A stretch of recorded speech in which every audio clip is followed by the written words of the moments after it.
Om Jnanatimirandasya Jnanam Jana Shalakaya Chakshurmilitam Yena Tasmai Shri Gurave Namaha Namashrishtam Manumapi Satchiputram Atraswarupam Rupam Tasya Grajamuru Purim Maturim Vashavatim Radha Kundam Girivaram Maho Radhikamadhavasam Rapto Yarsha Pratita Gripaya Shri Kurum Tamna Tasme Vancha Kalpatarubhyashta Kripa Sindhubhyaevacha Patitanam Pavanebhyo Vaishnavebhyo Namo Namaha Nikhilashruti Mole Ratnamaladhyati Nirajita Patapankajanta Aji Mukta Kulairupashyamanam Paritashtam Harinam Samshrayami Anarpita Charim Chirat Karunayavatirna Kalu Shamarpaitumunatash Balarasan Svabhakti Srim Pari Purata Sundara Dyuti Kadamba Sundipitaha Sada Hridaye Kandaresh Purato Vasachinandana Janulambita Bujjo Kanakavadato Sankirtanai Kapitaru Kamalaya Takshu Vishwambaro Dhyavaro Jugadharmapal Vande Jagat Priyakaro Karunavataru Ladini Shakti Sarupaya Gauranga Suridaya Cha Bhakta Shakti Pradhanaya Gadadhara Namastute He Krishna Karuna Sindhu Dinabandhu Jagatpate Gopesha Gopika Kanta Radha Kanta Namastute Radhe Vrindavanadishri Karunamrita Vahini Kripaya Nijapadabja Dashanmahim Pradiyatam Bhaktya Bihina Aparadha Lakshaya Kshiptascha Kamaditarangamadhe Kripa Tvam Sharanam Prapanam Vrinde Namaste Charanarvindam Vrinde Namaste Charanarvindam Srila Gurudev Ki Jai Sriman Mahaprabhu Ki Jai Shri Harinam Sankirtan Ki Jai Gaur Bhakta Vrinda Ki Jai Gaur Premanand Hari Hari Bol. So, pranam to all of you. Dandavats. Good morning. And we are continuing with our series of morning lectures, at least morning over here. And today we have already received some inquiries during these days along the week. So from the devotees who are not able to connect live because of different timings in their particular countries and so on. So with your permission, we will begin presenting those two. But of course, in case you have any other question or topic, you can also share it, and we'll see where all this ends up today, how much time we may have, and so on. So I'll begin with one question sent by Ashrin Jagtyani. So the question is as follows. He says, are demons like Puttana, Tatastha-jivas, or are they Sarup Shakti Nitya-parisadas? From the Aho Vakyam verse, it seems like Puttana and other demons are Tatastha-jivas. But if that is the case, then how can there always be jivas available to serve, if you will, as Puttana, Keshi, Kalya, and so on? It is probably my limited thinking that it is not able to understand this, but can you speak some more on this? So that's a question. I'll kind of repeat it or reframe it and clarify some of the details in the question as part of the reply, my reply to the question. And of course, then we will go with a more official answer, if you will, to the inquiry itself. So Ashwin is asking if Asuras like Putana or others, if he's asking in plural, so Putana is like a well-known, or even if you will, the very first Asura in the list of Asuras that attempt to kill Krishna, if you will, in Braj, just after he was born, after a few days he was born. Putana is the very first personality which comes to the scene, sent by Kamsa from Mathura, being the sister of Bakasur, Agasur, and so on. So the question is if Putana or other demons are in their, if you will, constitutional makeup, Tatastha-jivas, Tatastha Shakti, or do they belong to the Swarup Shakti department? Are they, in other words, Nitya-parisadas, or eternal associates, part of the permanent retinue of Bhagavan? And then in connection to Putana, again, it's the question kind of mentions Putana over and over again, but it's at the same time asking about any other demons. So there comes, he says, from the Ahovakyam verse, it seems like Putana and other demons are Tatastha-jivas. So which is this Ahovakyam verse? It's a famous, well-known shloka from Srimad Bhagavatam, 3rd canto, pronounced by Uddhava. Ahovakyam shranakalakutam jikyan sayapayat apyasatvi lebhengatin gatri chitam tatonyam kambam dayalum sharanam rajema. Very nice verse, and quoted here and there, and created so many wonderful results in those who invoke the verse and those who hear the verse. We have this famous case of Mukunda invoking this verse when Gadadhar Pandit is doubting about Pundarik Vidyanidhi's standing, by saying Pundarik Vidyanidhi is an apparent Vishai. So Mukunda sings this particular verse to invoke a whole current of sattvic bhavs, ecstatic symptoms in Pundarik Vidyanidhi. So Gadadhar realizes, oh, he's a Mahabhagavat. He was hiding behind this apparent appearance of sense enjoyment, but actually he's very high personality. So this verse was the one who showed who was Pundarik Vidyanidhi. So if you see someone engage in gross sense enjoyment, and you may have the doubt, maybe this person is an Avadut, great personality, you can quote this verse and see what happens. So in this verse, basically, Uddhava is saying, he begins by expressing chamatkar, the very essence of rasa, rasasar chamatkar, which is astonishment. Astonishment. How can one surrender to someone more merciful than Krishna? Basically, this is the gist of the verse, who gave Putana the position of a mother while she approached him dressed like as something else, if you will, as a well-wisher, while trying to kill him actually. So that's the worst possible scenario you can imagine, and Krishna invokes or promotes her to the best possible scenario you can imagine, Vatsalya Bhavin Golok. So this totally contrasting extreme example of causeless mercy makes Uddhava conclude, how can one possibly surrender to someone more merciful than Krishna? In other words, there's nobody else more merciful than him. Kambam dayalum sharanam rajema. Kambam dayalum sharanam rajema.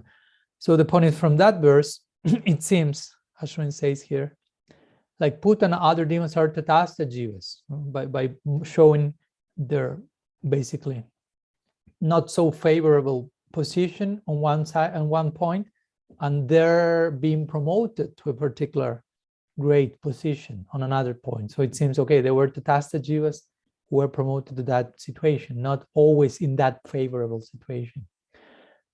And then the question, the real question, if you will, comes then, if that's the case, how can there always be jivas available to serve as Putana, Keshi, Kali, etc.? And some afterthought comes, maybe it's my limited thinking that is unable to understand all this. So, in brief, we could say, I personally never came in touch with a statement that may say that all these Asuras who participate in the Lila are Nitya-parisadas of Bhagavan. Now, that said, we shouldn't run to the other extreme of the black and white, and in black and white terms. Okay, if all of them are not made of Swarup Shakti, then all of them must be the Tatastha Shakti. No, that's not the case either.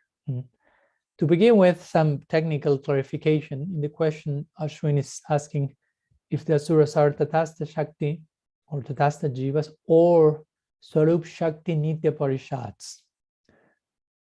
And in connection to the latter, I would like to clarify that not necessarily all Nitya-parisadas are Swarup Shakti, made of Swarup Shakti, if you will. Although most of them are presented as such, there is some mention, given the example of Garuda by Srila Rupa Goswami in Bhakti Rasamrita Sindhu. I don't remember the exact section or verse now, but he's mentioning, hinting at the possibility of Tatastha Shakti Nitya-parisadas, which may not be the rule, but maybe an exception to the rule, but nonetheless, that's possible. Some jivas composed of Tatastha Shakti who have been always there rendering some seva.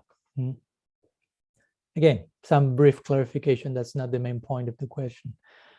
So going to the answer of the question, although already I said something, let's try to further unfold some thoughts. So no, not necessarily all of these Asuras are Tatastha Shakti, nor necessarily all of these Asuras are Swarup Shakti entities.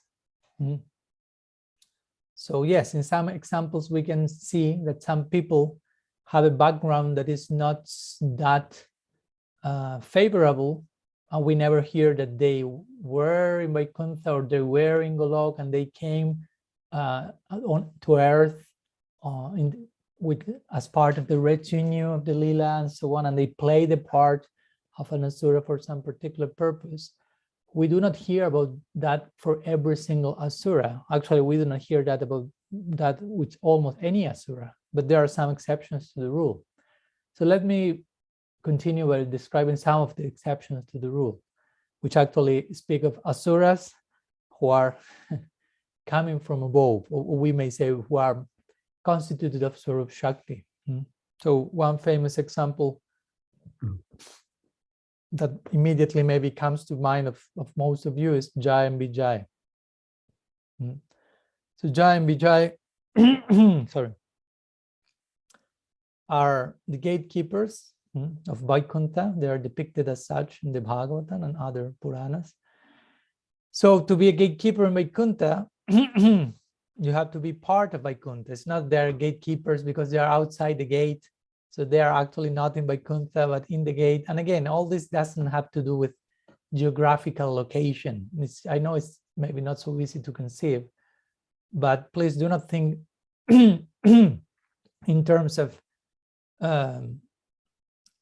physical movement to get from here to Vaikuntha. No? Sometimes some depictions are there to illustrate the point that there's a movement in awareness from one place or direction to the other, but it's not that we are being carried from here to Vaikuntha in some airplane or something, although those descriptions are there. For example, when Dhruva Maharaj He's described as being taken in an airship, along with her mother in another airship from Earth to Vaikuntha. So again, you can take that literally and wait for your airship to come at the end of this life or whatever life may come and being taken there. But we have to also keep, in this particular case, I will recommend, try to consider the symbolic interpretative meaning, which is what's this airship, what's this journey about? It's a movement in terms of awareness and consciousness. And as I always say, and it's not that, okay, I am living this life in a certain consciousness and suddenly I leave this body and my consciousness totally switch and I'm transported into Golok and I'm there. No, for you to be there when leaving this body or after leaving this body, you will have to have been there already there before leaving this body, to one degree or another. It's not that it's totally different from one thing to the other. Actually, in connection to the bhakti conception, bhakti is the means and bhakti is the goal. So there is not so much difference. You will be living your life. If you are living your life in a perfectly devotional way, you won't even perceive that you have left your body, because what's happening before your physical death and after your physical death is mostly the same thing. Before your physical death, if you are again the topmost devotee, you are rendering pure seva, loving seva to Bhagavan and so on. And after the demise of this body, you will keep doing the same thing. So it's important that we think about these things. So again, going back to the gatekeepers of Vaikuntha, which is a state of consciousness, we know that it is mentioned that Jaya and Vijaya were cursed by the 4 Kumars, long story, 7th canto, to fall from Vaikuntha and to take birth as demons 3 times, 3 births as demons. And sometimes even the devotees say, I've heard this, and I repeat this in the early years without thinking too much about that. So I beg my forgiveness for that. But sometimes the idea was, okay, they were offered to be reborn 3 times as demons, or I think 5 times as devotees in their quote unquote falling, although nobody falls from Vaikuntha, and we know that. Another topic. So they chose to be born 3 lifetimes as demons. And sometimes they say they wanted to be born 3 times as demons, so they were the last possible time on earth, so they will return to Vaikuntha. So again, this notion of returning and leaving physically, geographically a place, that's a misconception. That if you understand the nature of bhakti, if you understand the nature of Vaikuntha, you will understand this cannot happen. To begin with, because if a devotee is purely serving Bhagavan, that devotee is already in heaven or beyond heaven. For us, heaven is Swarga, the devotee is way beyond that. But our heaven is Golok. And again, he's already there. Like when Krishna is showing after Nanda Maharaj, as you know, is kidnapped by the agents of Varuna, and eventually Krishna is rescuing him, and they both return. But Nanda Maharaj is seeing how all these servants of Varuna and Varuna himself worship Krishna and praise him with full Aishvarya. Nanda Maharaj returns from that and starts to spread the news among the cowherd people, because those are the news in the village. They don't have Wi-Fi and world news agencies or whatever. So whatever happens, everyone knows about after 5 minutes. So, and what if that involves Krishna and such an extraordinary situation? So after Nanda Maharaj starts to share this with other cowherds, they start to think in terms of maybe Krishna is God, or maybe Krishna is something like that, or something close to that. And they get closer to him and say, I mean, we have realized you're so extraordinary. Can you please tell us which will be our next life? And you know how it goes. When Krishna tells them, close your eyes, he takes them to Akrura Ghat, close your eyes, and okay, now open your eyes. And like it's a magic trick, and they open and they see what? They see like a mirror in front of them. They see themselves with their cows, with their family members, with their houses. That's your next life, Krishna says. And they're all celebrating, happy. Okay, great. That's what we wanted. So that's the situation for a devotee. Devotee is beyond heaven and hell, if you will. Narayana parasarvina kutashana bibhyati sargapa varga narakeshu apitulyartha darshina. For a devotee of Bhagavan, hell, heaven, all this stuff, liberation, swarga, apavarga.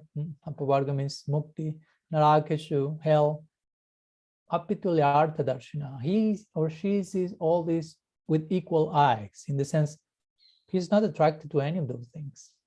And if you pay in Vrindavan, you find this the ultimate meaning and application of this verse. No? You see the Brajavasis, and as they really seem like totally attached people, attached to their houses and to the farm. But this is an important point. They are, Priti Sandarbha Jiva Goswami makes this point. They are attached to all those things only in connection to Krishna, as potential paraphernalia to be used in his service. And Rupa Goswami Bhakti Rasamrita Sindhu, he speaks of this, he uses the term Bhava Vilas. Sometimes it's also called Tadiya Seva, which means you are attached to Krishna, but on top of that, you are attached to those things which are destined to be engaged in the service of Krishna. And that's the highest form of attachment. And that's what's going on in Vrindavan. Famous example of Yashoda taking care of boiling milk, above taking care of Krishna, if you will. Direct service to Krishna, direct service to those things which are devotees in itself, is a form of Vaishnava Seva, because everything in the Dham, every even so quote-unquote inner object, is a servant. That's why Krishna says, Param Chasoba Sarde Param Param Bhushana Bhushanangam, and Martri Lapoyikan Sayoga, and so on. Vismapanam swasya cha sobhagarde parampadam bhushana bhushanangam. Krishna, the beauty of Krishna is beautiful to himself, and his ornaments actually get beautified in contact with him, instead of him becoming beautified by the ornaments. So why Krishna is using ornaments? Also, another explanation is the ornaments are devotees. So he wants to serve the devotees. And the devotees wants to serve him. So again, going back to the situation, Jai and Vijay, they say, give me 3 lives. We may think, oh, just only 3 lives, and then let me return here. But there's not question of leaving or returning to Vaikuntha. It's not, again, a physical movement, but it's a switch in consciousness. Under consciousness is not switching. As you know, they choose, let me become demons, because they know Narayan wants to taste Virarasa. And to taste Virarasa means chivalry mood, to have a good fight.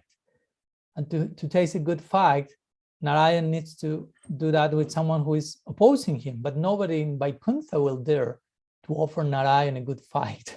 That's not the mood in Vaikuntha.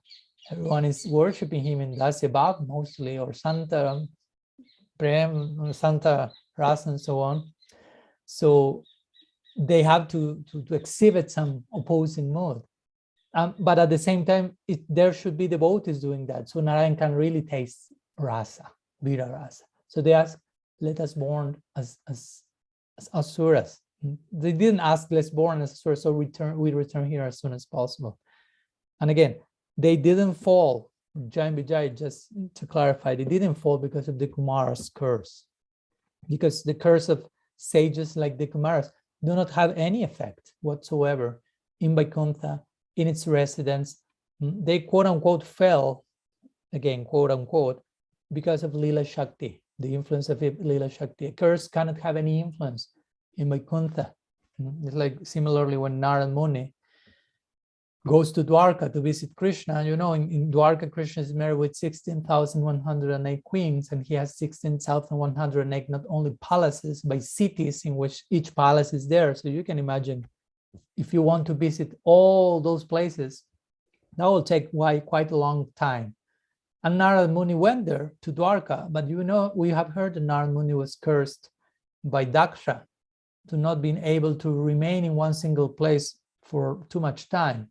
But we hear that Narad Muni went to Dwarka and he spent quite a long time visiting all these manifestations of Krishna, 16,108 cities, palaces, Krishnas, if you will. So the question is, but what about Daksha's curse? That he cannot remain too much in one single place. He remained in Dwarka, one single place, quite a time. And Jiva Goswami explains, yeah, but Daksha's curse is not effective in the Dham. And Dwarka is one of the divisions of Golok on earth. But that is manifest on earth doesn't make a difference. It's still one of the divisions of Golok. So there's no effect of those type of statements, if you will, or curses there. So the same way Kumar's so-called curse to the gatekeepers is not the cause of the real falling. There's no real fall because there is no real curse, and so on. And even Narayan, when Narayan appears after the curse, he says, I could stop this curse, but I won't. I want this to happen. Again, some other purpose is there.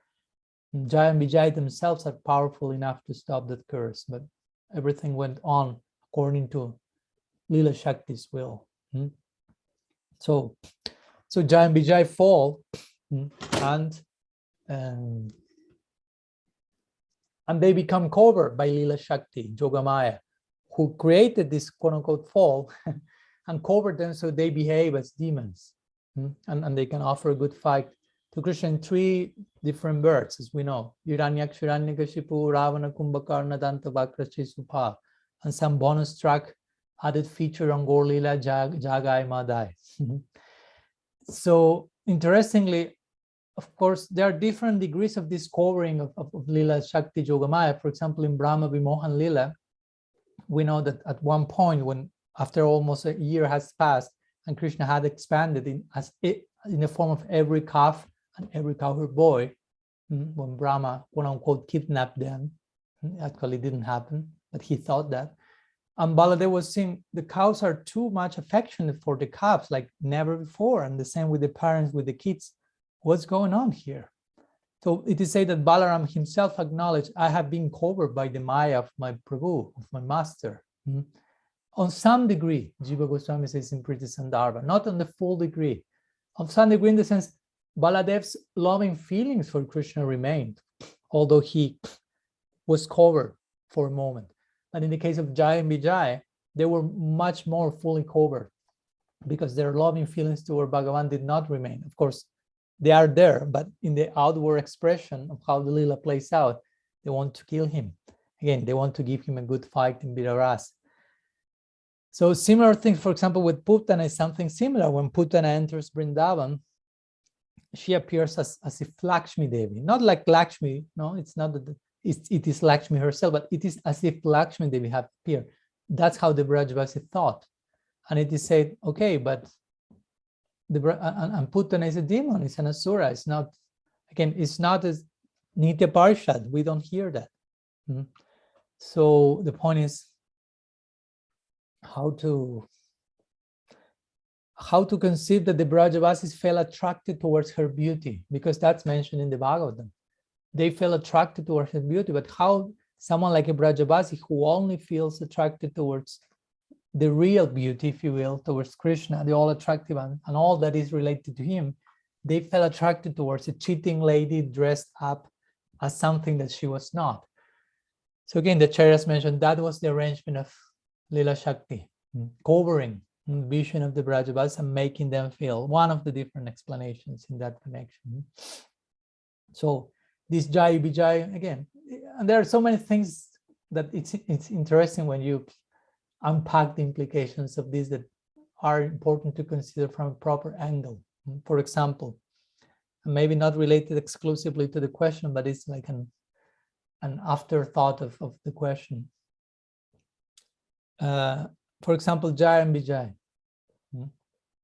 We are speaking about them as Nitya-parisadas made of Swarup Shakti appearing as demons. So they in their third birth, they appear Sisupal and Dantavakra. Just to mention, concentrate for a moment on one of these examples. So, as Sisupal, we may know the story. He attacked Krishna many times, and he was defeated over and over and over again. So, well, to make a long story short, when he's killed by Krishna, he's killed by Sudarshana. And Sudarshana is invoked, the discus of Bhagavan, and beheads Sisupal. Sudarshana also means proper vision, Sudarshan. So it's replacing the head, it's replacing the vision, if you will. And it is said that he was harboring, again, in the context of the Lila, unfavorable feelings towards Bhagavan. Again, remember, it's one of the gatekeepers of Vaikuntha, but under the influence of Lila Shakti, is acting as if he's in the role of totally engrossed in that character by the influence of Yogamaya, not having favorable feelings. So when the Sudarshan chakra is cutting his head, it is said that it's freeing him from all that negativity. But it is said that since in that particular life, as Sisupal, in that particular moment, as that character, Sisupal has not any bhakti samskars. Again, we are speaking about the Nitya-parisadas in Vaikuntha, but some sub-explanation is there according to his life as Sisupal. He didn't have any positive devotional attainment, so he was freed from all negative influence, quote unquote negative, again, it's a Nitya-parisada, by the Sudarshan, total purification of all possible negativity, but no positive attainment was there. So which was the end result? If you remove all negative thing and no positive thing remains, the result was Brahma Sayuja. So it is mentioned in Shastra that Sisupal attained Brahma Sayuja. But again, we are saying he's one of the two gatekeepers of Vaikuntha. So of course, they are not being sent to Brahman forever because they are eternal in Vaikuntha. But these things are being mentioned to make a point, basically, of what may happen if that will be the case with someone who actually is a demon and is not actually a gatekeeper of Vaikuntha. So we have to put all the things in place. So we are not just repeating the narrative and actually contradicting many points in our own repetition without even realizing that. So basically that would be the idea, no? Not necessarily all demons are Nitya-parisadas. Mostly the main example we hear is, again, from all the forms that Jaya and Vijay took eventually. But regarding most of the other ones, generally this idea is being described. They are, for example, Putana, we hear about her previous life as Ratnamala. She was the daughter of Bali Maharaj. In other Puranas this is mentioned, and when she saw Bamandev approaching her father, she felt so much motherly attraction to him that she felt, I would like to take him on my lap and breastfeed him. But of course, eventually when she saw how Bamandev, if you will, cheated on Bali Maharaj when requesting these 3 steps of land and so on, she changed totally her view and said, I would like to poison that boy, to kill him. So in their next life, those 2 desires combined in the form of Putana. She was trying to kill him, but by breastfeeding him and taking him on his lap. And of course, the end result was Vatsalya Bhav, because there was some Vatsalya in the previous lifetime. Krishna remembered that. Oh, she had some Vatsalya, now she's coming as a devotee and so on. But we do not hear mention that they were necessarily eternal associates or something like that. So there is place for the 2 things. Some eternal associates appear as demons, but as I mentioned with Jaya and Vijay, we have to properly understand in which sense they become demons, in which sense they fall from Vaikuntha and so on. Or we have the other opportunity, someone being an Asura and eventually becoming.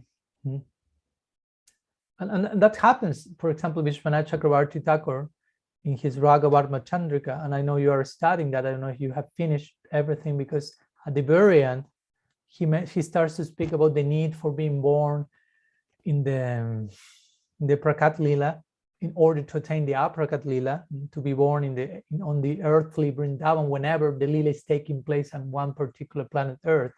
He mentioned that at that moment, different types of people are being born when Krishna is manifesting his Lila on earth.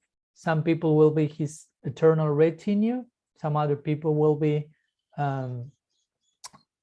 devotees who are very advanced, who are just on the verge of attaining Aprakat Lila, so who need to be born there. Some other people may be just casual people being there, if you want to call it in some way. They are not necessarily devotees. They're not necessarily, again, sadhana siddhas or advanced sadhakas, nor nitya-siddhas. They're nor maybe asuras, just normal, innocent people. They happen to be there when the Lila took place. Some other may have negative emotions, and we see that in the Lila when Krishna appeared and he traveled, for example, to Mithila. Say that many people saw him and went to see him, but we never heard that they became devotees or attained prem or whatever. But they thought of Krishna as a great personality and they appreciated him, but it's not that they have total transformation. And we hear now about other people who saw Krishna as an ordinary human being. He himself says that in the Bhagavad Gita. Some people misread me and thinking I'm just an ordinary living being. Manusyanam sahasritam. What's the verse? Tanumasritam. They think that I have taken shelter in a human form, but Mama Bhuta Maheshwaram, they don't understand I'm the Lord, overlord of everything. So my point is, it is possible that during Krishna's manifest Lila, different types of souls are there, and not necessarily all of them have a background of being Nitya-parisadas or something like that. And that's important, and that gives hope. There are people with demonic mentality, let's say, and who may receive like the fortune that Putana received. And for us, also that's of great hope. Of course, because we may think, I mean, if you analyze the meaning, etymological meaning of the word asura, one of them is asu, which means like very quickly or as soon as possible. Asu, as soon as possible. Ra, asura, ra ramante. I want to enjoy ramante, asu, as soon as possible. Implying I won't care about measuring the consequences of my acts. I just want to enjoy. That's basically one definition of, and I want it now. We sometimes joke, there are some famous songs that say like this, I want it all and I want it now, or something like this. So that's asura. So the point is, if we are quite sincere and introspective, we may realize, well, I'm not that far, I'm not very far from that. Or I was not that far from that before Bhakti met me, if you will. So we can speak about this. And that's why Bhaktivinoda Thakur also described all of these asuras in terms of different anarthas. Because sometimes we may feel, oh, Putana, such a demon, or Aghasura, such a demon. And they're like implying there's much more demon-like than me. But when Bhaktivinoda Thakur is depicting them as different asuric mentalities, dispositions, and you can have more than one in your own case, you realize, oh, I was thinking that Keshi was much worse than me, that this demon was that much worse than me. But now I realize that I have a little bit of all of them in me, or more than a little, or most of them in me. So who is the Asura? What's the Asura? Again, going back to the idea of a person or a disposition, a state of consciousness, as we spoke about geographical movement, about, in this case, we were speaking about demonic influences. And of course, Putana is more of an example, we could say, of Kripa Siddhi, of someone who received great perfection without engaging in basically any sadhana whatsoever, maybe having some very little favorable disposition, or in a previous life, I would like to breastfeed him, and then dressing as a Vaishnava.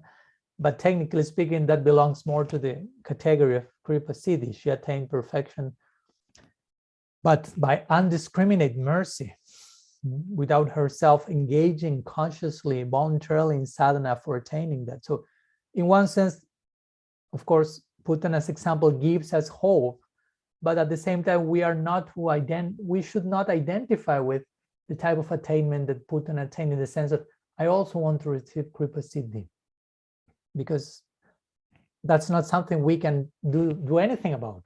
We can just say that, but maybe we are saying that even out of laziness. I want to attain Kripa Siddhi, so I don't have to go through sadhana to attain sadhana siddhi.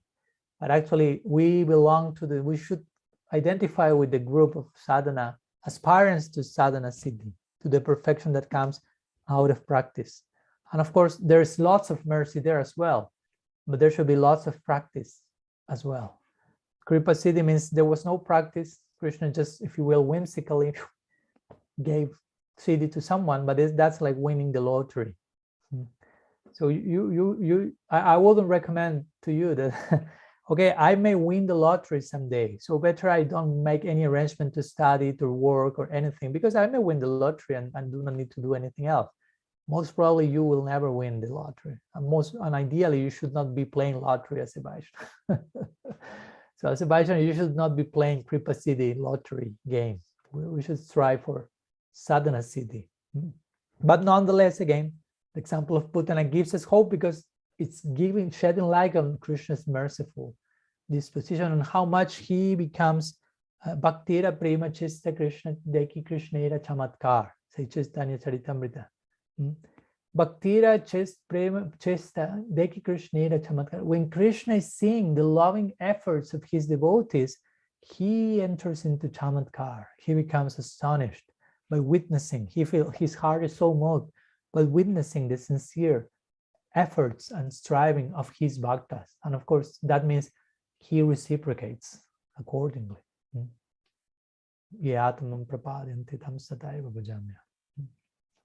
So basically, that's the idea. No? And there is no problem in thinking, just to finish, but how there can be always jivas available to serve as Putana. Well, why not? I mean, there is no limited number of jivas. So there can be always someone who is ready to fit that post, if you will. No, no problem. There, if for jivas, in this case, we mean some with an unfavorable disposition towards Krishna. There are many, so no problem. Pick one, and they can fit in the shoes of a Putana or of a Keshi, because again, those Asuric mentalities may be present in our psychology. So we ourselves may play the role of Putana and Keshi much better than playing the role of who knows who. So, and again, there's no limit of jivas, and again, maybe our mind and thinking cannot grasp how all this takes place, how the mechanics of how it all happens, because it's going on by the arrangement of potencies that even Maya Shakti is way beyond our capacity to conceive Maya Shakti. What to speak of Lila Shakti, Yoga Maya. Of course, we are trying to do our best to grasp how this works and how to properly honor that. But we should be careful not trying to capture it all from that plane, because that in itself is Maya. The tendency to control through grasping, to understanding, to calculate through calculation. It's important to know how to approach all the things. So anyhow, some thoughts. I hope that helps. And well, since there are no questions from the devotees present here, I'll go to the second question. And maybe this will be the last for today. Let's see. This was sent by Balaram Prabhu from New Zealand, who, due to the opposite, if you will, timings, their local timings, he's not able to connect. He must be taking rest now. So the question says like this: in the lineage of Bhakti Siddhanta Sarasvati, we see that Diksha is usually in two stages. First, Harinam, and then later, Mantra Diksha. Is this always the practice in the Sarasvata line? Also, are you aware of any other Gaudiya lineages that also follow this practice? So I think the question is clear. There's no need to reframe it as it did with the other one, maybe, but of course, we will, in replying to that, I hope that whatever doubt is there regarding the question may be cleared up. So this is not maybe it's not maybe in the top 5 of the most classical questions, but this is one question that at some point may come, especially when someone becomes familiar with different lineages, with different Gaudiya streams, if you will, which may do things relatively differently regarding certain aspects, like, for example, initiation and so on. So it's an interesting question, because again, it invites us to begin with acknowledge that there's not only one way of doing everything, which sometimes we may think like that in the beginning. We have been speaking about that these days here in Argentina, how much the beginner's mind, because of his or her lack of hosting capacity, as I like to call it, his lack of capacity for accommodating certain nuanced expressions of bhakti, they need things to be in only one way. But of course, the problem with that, the potential problem, is that you need to have faith in that only one way. But the combination of having full faith in only one way is that you may think, okay, whatever else is there apart from this only one way is wrong. But in time, you will have to realize, no, it's not wrong necessarily. There's not necessarily one way of doing things. And this possibility not only starts to blossom as you get closer to a more mature intermediate stage, or you get associated with those people, but what to speak in the Lila itself, it fully converges like that. There's a divine tension, if you will, a divine, there's no separate interest, because everything has Krishna in the center. But having Krishna in the center, each one may have different ways, if you will, of having him in the center. As we say the other day, Yashoda wants Krishna at night to have a very sound sleep, go to rest. But the gopis do not have that, do not want that. The gopis want Krishna to sneak out with them the whole night. And again, both of them are not thinking in terms of separate interest, selfishness, exploitation, but just how can we offer ourselves in service to him. And so there's no conflict ultimately in the Lila, but we will find this type of different ways of doing things. So that it also extends here into our realm of as sadhakas. So I given this brief introduction to mention that this is an example of that. And not only an example in which the line of Prabhupada Bhaktisiddhanta does things in one way and everyone else does things in another way, and we have only these two ways of doing things and nobody else does them in a third, fourth possible way, but there are nuances in how these two ways are being expressed as well. So it's again not black and white ever. So to begin with, Prabhupada Bhaktisiddhanta's lineage here just mentioned that we usually see that initiation is, or diksha, the question says, is usually in two stages, Harinam and then mantra diksha. I will say in that case that that's not the case. If we want to technically speak about diksha, diksha is diksha. So diksha is mantra diksha. And Harinam is Harinam. Sometimes I've heard the expression Harinam diksha, but actually it's not technically correct, no? Because diksha is diksha and Harinam is Harinam. In one sense, there are two different things, although complementary. So diksha is diksha. What actually technically we call or translate as initiation, that's mostly connected with diksha. And when one receives mantra, which in this case, again, it may differ in different lineages. Mostly one will receive Gopal mantra and its corresponding Gayatri, Kam Gayatri. But in different lineages, some other mantras will be given, some other Gayatris will be given, not only, again, in Bhaktisiddhanta lineage and other lineages, only two possibilities. There are many varieties in that. So Harinam is given, and there are different ways of doing so. Of course, in Shastra it is said that Harinam is independent of Diksha. So Shastra is saying that, so of course it has a purpose. We are not to downplay any statement from Shastra or to think it's useless. Tatu samam bayat, says Vedanta Sutra. We have to harmonize, integrate every Shastric statement because all of them have some purpose. So if some of them seem to contradict one another, we have to properly harmonize them. So when it is said that Harinam is independent of initiation, one may think, okay, so I don't need to receive Harinam. Two things may happen. We could think, I don't need to receive Harinam from someone because it's independent of initiation. Generally, we understand initiation, someone gives me initiation. So if Harinam is independent of initiation, I don't need to receive that from anyone and I can chant. Another thing is, I don't need to receive initiation, Diksha, because Harinam is independent from Diksha, and by Harinam one can attain everything. So there's no need for initiation.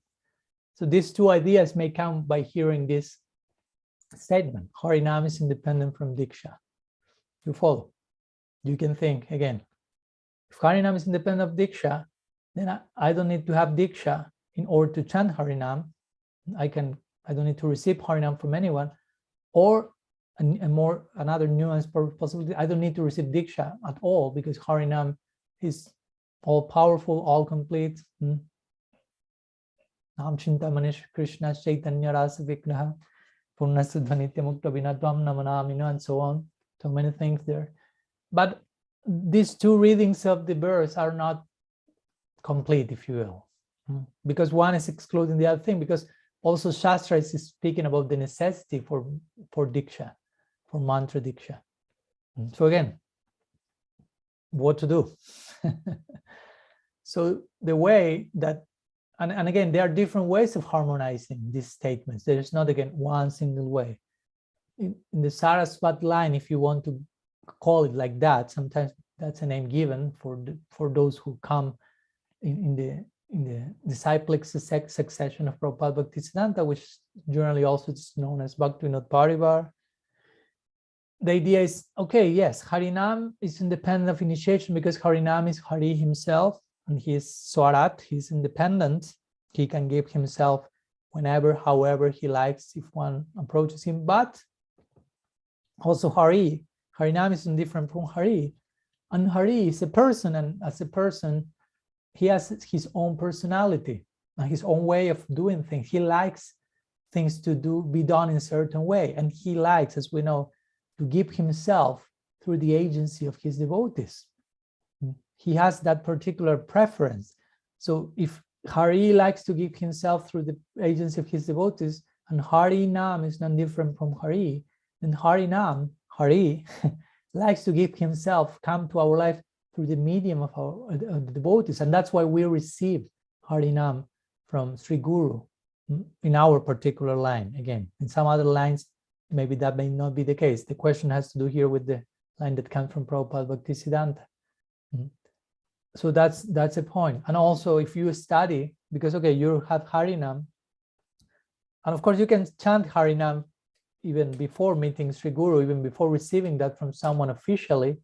But our conception is, if you are chanting sincerely and properly, that chanting will take you to receive Harinam from Sri Guru. And as my Guru Maharaj likes to put it, mostly what you are receiving is you are receiving the blessings from a particular, in that moment, to chant Harinam.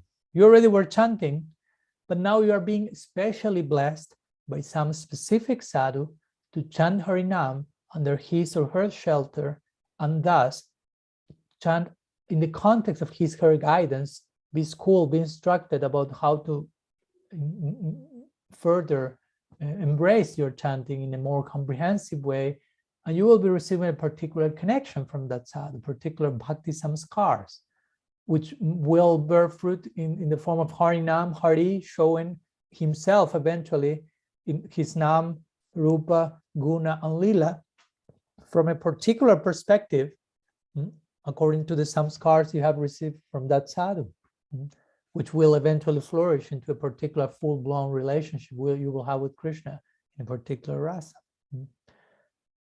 So that on one side, that's why Harinam is being given by the sadhu, although technically speaking, that's not initiation, but it's a blessing to chanting Harinam with in a particular shelter, with a particular connection. And also, going back to this idea of Harinam being independent of initiation, or being independent of how to say, of having to be given by someone. At the same time, we have the list of Nitya-parisadas that we recite, and one of them is Guru Bhajna. Because if you want to chant Harinam, you have to be aware of how not to chant, if you will. And Guru Bhajna is one of them, which means to neglect the principle of Sri Guru. So neglect the principle of Sri Guru means to forego initiation altogether in the name of Harinam is independent of Diksha. So I don't need Diksha. I just take Harinam by myself, don't need to receive any blessing, any connection. But that's offensive to the chanting. Again, Guru Bhajna means you are expected to chant in connection to the principle of Sri Guru, under the shelter, under the guidance of a particular member of the parampara. So that implies, we could say, to eventually receive Diksha, official initiation, but that Guru, but also for us, that also implies to receive Harinam from that person, to receive again the blessings, to engage in Harinam from that person, to create this sense of commitment in one particular direction in which I will try to surrender. And I in that sense understand also that Prabhupada Bhaktisiddhanta, because the question also mentions if I'm aware of any other Gaudiya lineages that follow this practice. I'm really not an expert on the historicity of how this particular situation has taken or is taking place in every single other Gaudiya lineage. But I wouldn't be surprised if we find some similar or identical expression in other lineages, or maybe if we don't find it at all. I mean, but again, my point is beyond the technicality of how that takes place, the spirit of the law should be maintained, if you will, which is the sense of commitment with the department of Guru Tattva, and how that descending flow is crucial for us to actualize our connection with Harinam, and what eventually mantra diksha will come from Guru. It's not that you give yourself mantra diksha. In Shastra that is mentioned over and over again. So I will say that, not technically speaking, initiation is diksha, but Harinam in the line of Sarasvati Thakur is being given, in some cases being given more liberally, if you will. In some other cases, there is a little bit more of time. I know that, again, Bhaktivedanta Swami Maharaj Srila Prabhupada, he established a particular formula in regarding to initiation, also adjusting that according to the particular situation he was in the Western countries, regarding the number of rounds or certain emphasis on what we call the regulative principles, which we know that's not there in other branches of the same Sarasvati line, if you will. The emphasis on the 4 regulative principles, or that particular number of rounds. In some lineages, the emphasis will be more rounds, and other lineages may be less, or adjust according to each individual case. Some others, more emphasis will be put on following Ekadasi or whatever. So again, my point is there is some nuanced expression of all these. But the principle, the underlying principle is the same, no? Commitment in connection with the representative of Bhagavan in our lives. So our service is being conducted under the guidance, with the blessings of a particular agent. So whether one is chanting Harinam and has not ever received Harinam, eventually you are expected to receive mantra diksha from someone, and you are to commit with that someone. And probably before receiving mantra diksha, you have been chanting Harinam under the inspiration of a particular personality, and that's what's taking you eventually to mantra diksha. So the principle of connection and commitment with the sadhu has to be there. It's not that I chant Harinam out of myself, I never received diksha from anyone, and just I attain perfection like that. There may be some exception to the rule, of course, in that connection, even in Shastra, but that's not generally the rule, but exception to the rule. Generally, what Shastra is mentioned is this complementary function in our particular lineage of Harinam and Diksha. And again, although Harinam is Hari and is therefore independent of Diksha, we could say it's just to make the point of how Harinam is non-different from Hari, who he happens to be, if you will, full independent. But that statement is not mentioning you just take Harinam independent in an independent spirit, but not, if possible, try to connect your chanting of Harinam with the blessing of a sadhu. And naturally, that will take to mantra diksha, naturally that will take to all that will follow. So again, that's for me, that's the main point of the question, or the reply to the question, beyond the how each particular lineage is doing all the things, which emphasis there is being point. I mean, the gist of the thing is the same. We are to embrace Harinam, mantra diksha. I mean, mantra diksha is composed of Harinam. You take out all the Harinam in mantra diksha, you no longer have mantra there, if you will. So Harinam is crucial in this too. And Harinam is not different from Hari, and we are not to address Hari directly. Again, because our goal is not Hari, our goal is not Krishna, our goal is Krishna Prem. So we are mostly interested in Krishna Prem, love for Krishna, Krishna Bhakti, Krishna.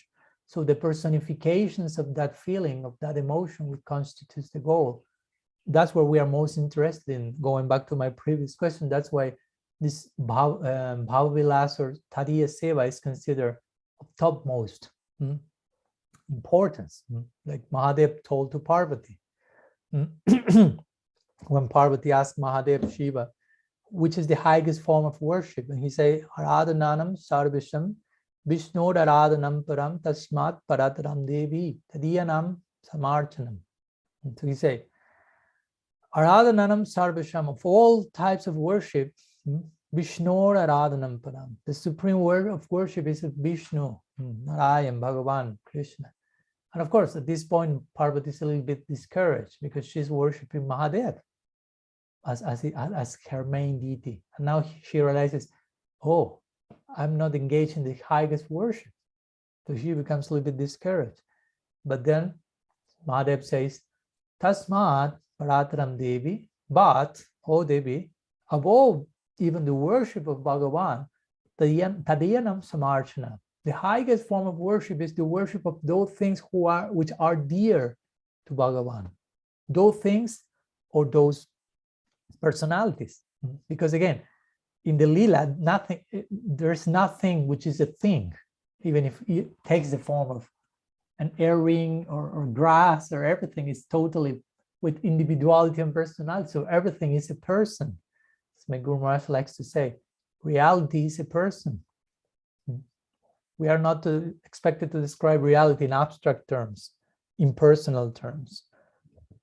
So Parvati was so happy because she realized, okay, those who are dear to Hari, to worship them, that's the highest thing. And Bhagavan and Shiva, Mahadev, he's Vaishnavanam Jata Sambhu, so dear to Hari. So I'm worshiping him. I'm on the right track, in the right place. Because again, why the worship of the Vaishnavas, why the worship of the paraphernalia, which is destined to worship Hari's Haiga? Because all of that is personifications of service, of the service attitude we want to attain, which is our service goal. So this is the main emphasis in the particular reply here regarding this question from Balaram Prabhu. So thank you so much for your time. And if there have been any questions that you had for the ones connected present now, we may spend some time next week dealing with those, so you can take them, send them to me during the week or whatever. And we will meet again next Friday at the same time, same channel. Srila Gurudev ki jai, Sriman Mahaprabhu ki jai, Shri Harinam Sankirtan ki jai, Gaur Bhakta Vrinda ki jai, Gaur Premanand Haribo. Vancha kalpataru Vishya Kripa Sindhubhyaiva cha पतितानं पवानेभ्यो वैष्णवेभ्यो नमो नमः। अनंत कोटि वैष्णव वृंद की